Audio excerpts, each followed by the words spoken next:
Lactantius De Mortibus Persecutorum, Episode 2.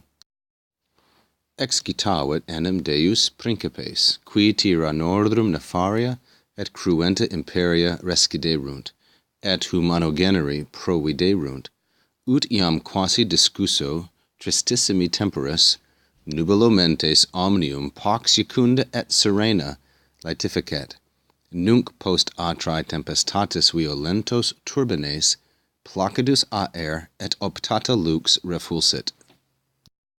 Here you can see the head of a colossal bust of Constantine, which is now preserved at the Capitoline Museum in Rome, and here are the dates of Constantine, so-called the Great, 272 through 337 AD. Never canonized in the West, unlike his mother, but canonized in the East as a saint.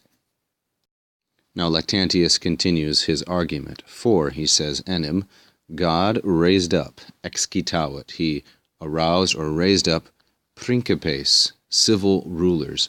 This is really a very generic word for someone who is in charge. It's not a rex, obviously, which is a taboo or nephos word in Roman society.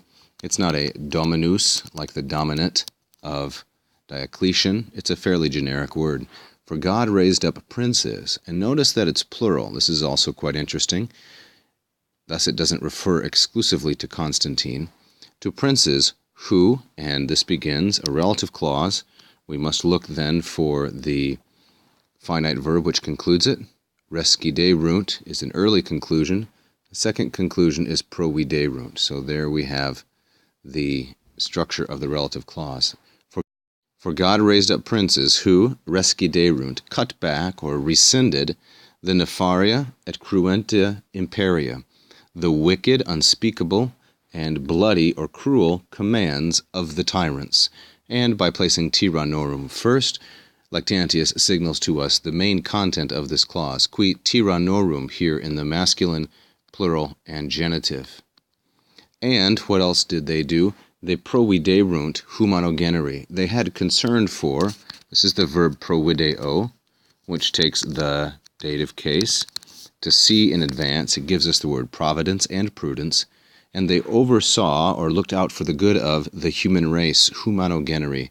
This is a very broad term, of course, humano and generi, and it is neuter from genus, singular, and dative, as I've said. And now we receive the result clause, so that, as a result, and here's the verb that ends it, in the subjunctive, laetificet. This is a first conjugation verb, laetifico, laetificare, and with this e here, we know that it is subjunctive, as we would expect in a result clause. So that now, as it were, this introduces a metaphor or a simile of some sort, with the mist, nubilo, of a very sad time or era, discusso, having been shattered or dispersed. So discusso and nubilo together constitute an ablative absolute. Here's the participle, discusso, and the noun. As it were, with the mist of a very sad time scattered, the minds of all, there's our object, mentes, feminine, plural, and accusative, the minds of all, a peace that is both pleasant and peaceful, causes to be happy. So it makes the minds of all rejoice. Notice that Lactantius does not call it a pax romana or a pax christiana or a pax constantina, but simply a pax iacunda, pleasant and peaceful.